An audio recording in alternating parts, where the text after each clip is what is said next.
What's going on, everybody? LK here, and today I want to talk about what I want to see from Guilty Gear Strive Season 3. Of course, it's still June, and Street Fighter 6 came out at the beginning of the month, but the last character of Guilty Gear Strive Season 2, Asuka, came out 1 week before Street Fighter 6 dropped.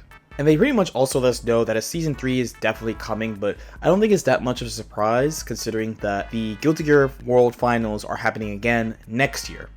Guilty Gear Strive is actually the only game in the Arc Revo World Tour 2023-2024. I always have to think about the numbers because they do that weird thing where it's like, oh, it's going into next year. So, like, instead of just picking 1 year, it just combined to 2 years. Dragon Ball did that shit too. That shit was kind of annoying. Anyway, that being said, last year, around the same time, they dropped the Guilty Gear Strive Season 2 patch. So this was actually a really, really big, significant patch. The current patch we're playing on right now, while different, it's only like a slight update. They tweaked some things, they made some small changes to characters, but they didn't really do like too much outside of a couple special exceptions like Nagoro Yuki. So with no actual announcements of when the patch is right now, most competitors are thinking, it's probably gonna happen after EVO. So ArcSys has a reputation of, and they've done this a few times at EVO, where they go, hey, this tournament was so good and the level of play was so high. You know what would really be cool? If we showed you a new character that was coming out. Do you know what would also be cool? If we showed you that the game was being updated. Do you know what would be like triple cool? If these three things were coming out right now. They did that last year actually with Bridget, so of course it was still Season 2, but they basically released Bridget immediately after the EVO World Finals. So that being said, with my expectations of when are we getting this patch, I want to talk about what I want to see in Season 3. First, I want to talk about the game. So of course, the fighting game, the balance. So right now, I actually think the balance is pretty good. There's a couple of characters that I think need to be tweaked. So in my the type of tier list I've been making recently, I usually call the top tier something funny like goats, right? And then the next tier under is like these characters can definitely win, but you know, they'll have a little pushback because they'll run into a couple bad matchups. Then under that is like the bracket ruiners. So one, my ideal balance is that there's no, oh, you need to pick a second character to play this character in tournaments. So again, in Guilty Gear Strive, if you're not playing in tournaments, the characters are good enough, you can just play any character. But if you're thinking about it from a competitive perspective, who should I play type thing, there are a couple of characters in the game that you can definitely main for competition, but you definitely need to consider strongly playing a second character compared to the bracket runners. So who are the bracket runners? We're talking about characters like Kyle, for example, or new entry Anji, or Faust. I call them bracket runners because they're pretty good. They're not maybe like, oh, you can definitely win a tournament with them alone, because you're gonna run into a couple more bad matchups more often than the characters in the group above you, the characters that have a pretty good chance of winning solo, right? But the thing is, these characters, for whatever reason, I mean, I'm saying for whatever reason, I know the reason, like these characters are struggling before. People didn't really take the time to actually learn the matchup and actually learn things about these characters, while fans of these characters have been grinding these characters since the game came out. So now that they got all these buffs from Season 2 and then the December patch, now they're legitimate threats, and a lot of upsets have been happening in tournament. The main one, I've just seen so many people get got by Anji because they just really underestimated him because of how he was released in the game. So number one, like, I feel like their goal should be just tweak a little bit more so that the bottom level is bracket ruiners, and I think that will make for an amazing balance for tournaments and for casual play. Because it's just, again, I say this a lot in a lot of videos, but even with my hate, strong dislike, eyes emoji of certain characters like item fill characters like Jacko, like Golos, I'm like, ha ha ha, they're meme characters. That being said, just because I don't like them doesn't mean other people don't like them. You know what I mean? Like, there are people who love playing Jacko. There are people who love playing Goldlewis. There are people who love playing Faust somehow. So these people should be allowed to play the character they like to play and have fun while doing it and do the things that they enjoy about the character. That is the ideal balance. A real fighting game, really, like, you should always not like a character, right? I guess, like, if the characters are actually really unique, like truly unique, and I think this is what's so good about like games like Guilty Gear and BB and Persona, like there's always going to be characters that you really like. There's going to be some characters that you'd be like, I kind of understand why people don't like them, but I'm cool with them. There's always going to be characters that you don't like. So the ideal would be for everyone to be at least as good as current Anji, because Anji right now is actually, in my opinion, pretty decent at this point. One thing I want for sure in this game is like new stuff. So they've been doing a lot of changes. They added some new stuff to the characters, like new Gatlings and stuff, specifically air Gatlings. So I do want them to continue in this trend. I still actually think the ground Gatling system is basically perfect, but more air Gatlings or the things that they've been doing, like changing more air properties on moves, will be gladly welcomed, I would say. I really want characters to get new super moves for sure. I know I've heard people be like, oh, it'd be cool if every character got a new special. I also agree, but in my dream world in Season 3, every character gets a new special move and a new super.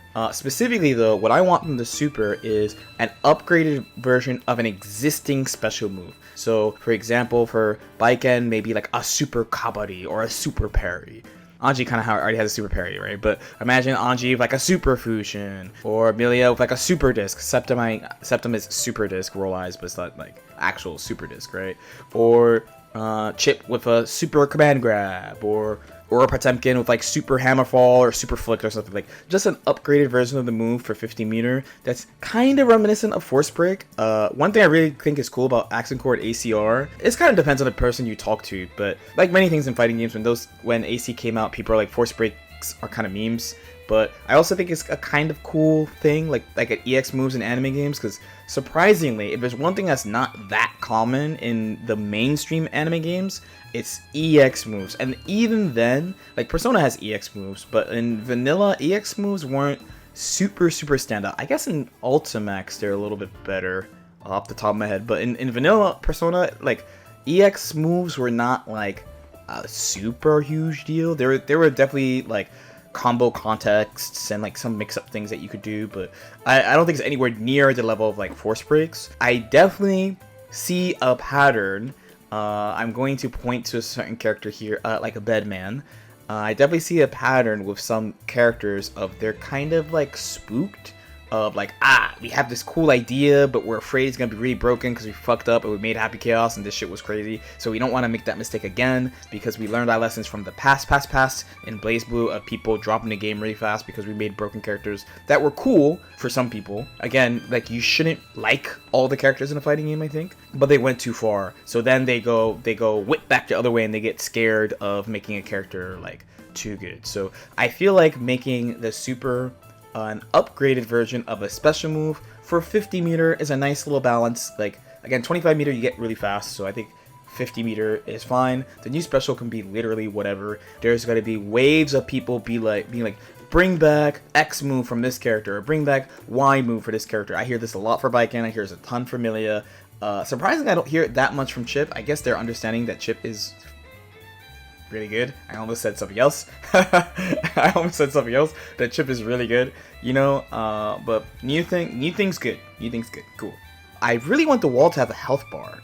In the current version of the game, the way it works currently in the game is that the more damage you do to the wall, the more the wall you can see kind of a, I don't know, like glass shattering on the wall until you reach the splat. The splat has a freeze that kind of eats your input so that you can input, in case you like cancel really quickly, the move won't come out and you have to do it again, or you fall up for normal or super or whatever. It actually like helps you realize, oh, the wall is going to actually break, and then you keep going. So as you play the game a lot, you do get a feel for whether or not the wall is going to break. There's some situations that repeat the same every single time, so you're like, oh, I'm pretty sure it's gonna splat here or something like that. But I definitely do see people make mistakes in this regard with like how much HP the wall has left. I am pretty surprised because we know for sure each move has different like wall damage that it does, that they just don't show us. It would help a lot if they showed us. It would truly, for combo purposes, it would be very nice. I don't think they'll do it though, but it's something I've wanted. Base how long now? Like maybe like 3 months into the game, I was like, I have a feel for it now, but it would be just cool if they just showed us.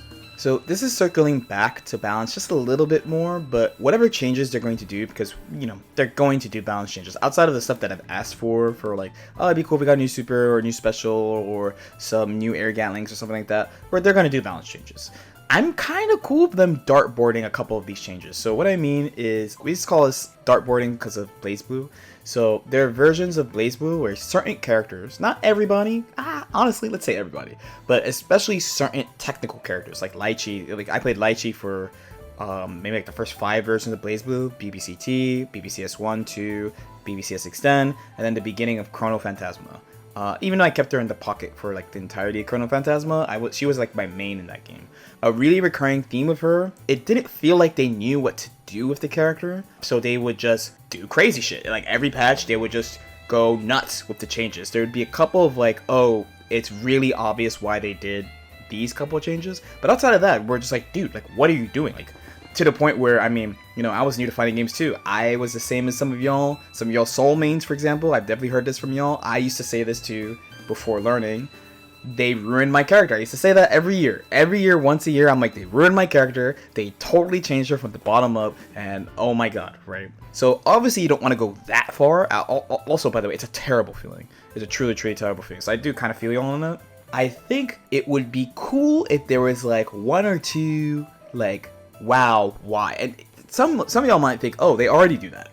But even then, I still think they're pretty tame with their like wild stuff. I feel like the more wild things are like the funny things they put on the patch notes, like, oh, it's too hard to block chip on PS4 and stuff like that. Like, that stuff is funny. But if they had like 1 or 2 kind of whoa changes per character, I think, that are so unpredictable that you don't actually know how good the character is going to be because of those changes, it'd be pretty good, pretty interesting, add some mystery. A lot of times when a new version of Strive comes out, I usually make a list of how I feel about the character based on what they wrote. Like my impressions of, oh, is the character up overall, down overall, or one is I don't know. Million is always I don't know. Because the type of changes they give to her, it's like, you don't know. It's always like, for example, like the turbo fall in the corner thing. People are like, that's a clear buff. I'm like, is it a clear buff? Is it a clear buff? Do you really know? Like, we don't know how it's going to interact with certain things. She has turbo fall follow-ups. She has turbo fall bad moon. She has turbo fall Capel. There's like a lot of just weird stuff with the move, like the changes they tend to make with her. So what I kind of want to see, the way I really should put it, is that I want a couple of those style of changes on every character. I think that would really kind of refresh the game. Like, even though the changes have all been good and people have been exploring stuff, the characters have had the same base, especially like if you've been playing your main since launch, like not a DLC character, you have been kind of building on the same character for a couple of years now. Like, yes, they have expanded way more from where they started, but it is the same basic base. So again, just something like kind of shake it up for this version, I think would be really nice. And the final fighting game ask will be new characters. So people always ask me, what characters do you want to see in Guilty Gear? Don't you want to see Dizzy back? Don't you want to see Slayer back? Or Jonathan Sfondy? Or Jam? Or Kum Hyun? Or Answer? So everyone has like their character they love from old games. To be honest, and I've said this many times, but I don't know if I said it in the video, I honestly don't give a fuck who they add. I don't care, bro. This game is fanfiction. This game is literally Daisuke's fucking fanfic. He's just making shit up. He can add literally whoever he wants. He literally adds whoever he wants, bro. Who the fuck's Giovanna? She's just some Brazilian girl who works for the cops or something. She works at the White House. She's Brazilian. They made her just for this game. They could just make shit up. Easy. For me, you know, if they bring back fan favorites, fine, go ahead. If they make up new characters, fine. My main ask for new characters, I only have 2 asks. Just two little asks. One is 4 new characters. I think 5 might be a little bit too much. Maybe 5 might be kind of crazy though. But my main thought is that if they do 2 more years of Guilty Gear, that's 10 more characters. The game will have 34 characters. I think that's a shit ton for a 1v1 game. And it would be the most a mainline Guilty Gear would ever have. So I kind of want to lean towards the 4 new characters thing, like they did with Season 2, and just maybe like a more snappy pace. You know, they had some mishaps during the year of like Asuka being late and stuff like that. Obviously, you know, like take your time, but I think 4 characters would be great. And then my other ask is, I don't know how to put this. This is a little greedy on my end, but I'm kind of tired of these like selfish ass zoners that just play alone. You know, maybe it's me. I don't know. Like Happy Chaos. We have Zato, we have Bridget, we have Asuka, we have Testament, we have Jacko. We all have all these kind of like different speeds up zoners that are kind of just doing their own thing. Like, we got a bunch of those. I'm sure everyone is satisfied. Can we just chill on this? And I don't know, but like I don't know what they're gonna do. That's kind of like me. Like, I was playing as Asuka the other day, and I'm like, bro, like they added another character that just ignores me. It's like either I beat them up or they ignore me. I'm kind of done with that. I'd rather them add like a couple of grapplers, one like super YOLO, like don't expect character, like a character from Guilty Gear Petite, and then like Appa. I don't know. That's just me. I don't know how you guys feel on that one. That's definitely kind of a selfish one, but in the end, 4 characters. I don't really care who they add because it's their headcanon, so they could do whatever they want. It's not like Dragon Ball when like I could be like, oh, I want this version of Goku, or that version of Goku, or that other version of Goku, or the 5th version, you know, like if it's a licensed IP, then okay, there's characters I can ask for. For this game, they already have the characters I like already, like Milia's in the game, Baiken is in the game. So as far as that, I want the player base to be happy and character communities to be happy. I don't have any specific wants for characters, just the amount of characters. So that's it for the actual like playing, like the fighting part, the matches part, but I'm not quite done. So I have been playing a ton of Street Fighter 6. I've slowed down a little bit now because I'm back to focusing on my goals with like the Arc Tour and like trying to level up Baiken, push Baiken more. But, and honestly, this deserves its own video. The impact of Street Fighter 6, I think, has definitely raised the bar more. So I'm gonna shout out the NRS players like MK. Like NRS, they really always set like a really high standard as far as a video game, like what you actually get when you pay that money to get MK or Injustice.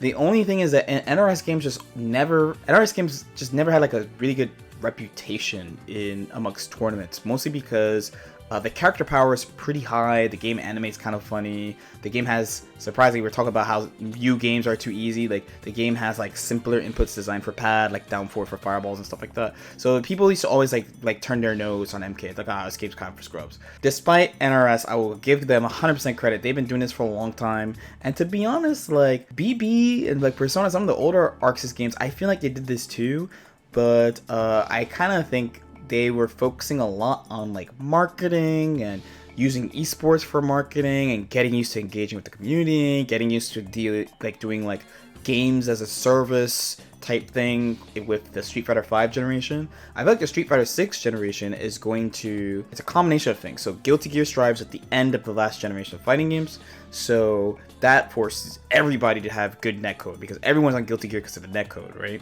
So despite the flaws with like the lobby and the queue system, the netcode is still so good that people are like, it's fine.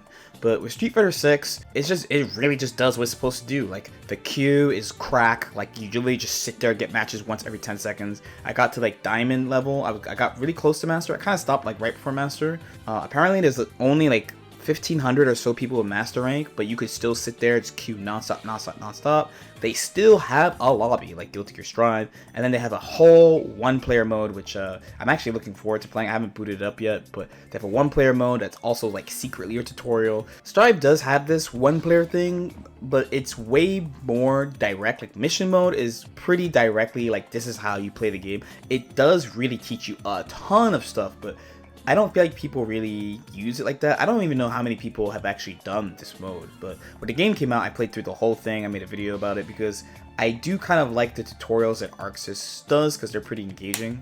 And I also acknowledge they've added new modes over time, like digital figure mode and the combo maker where you can search for combos and create combos. They've added a lot of like user-generated modes that I think people don't talk about just because it wasn't there on launch. I think it's super important for these things to be around on launch, and I really hope that ArcSys keeps this in mind for their next projects, even though I know it's asking for a lot. I just think the bar was forced up by Street Fighter 6 by a significant margin.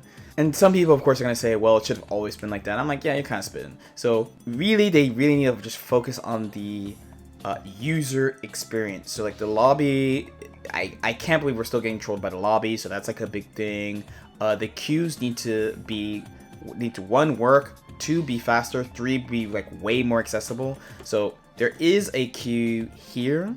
I believe it's quick start. I actually have not used this since the beta, because during the beta it was really weird. If you use this mode, like let me know. It's supposed to be similar to like SF, where you're just in training mode and queuing up. But in Street Fighter, you could queue up like anywhere on any menu. You can queue up in just sitting in the fighting online arena area. You can do it in training mode. You can do it in combo trials. You can do it doing anything. I would definitely like to see that from Guilty Gear Strive as well. And I really just think, like, as far as the game user experience, like, that should be the #1 priority. I definitely have seen them say they want to add, like, more stages. They've been adding stuff slowly to the game over time, and they have been very consistent with that.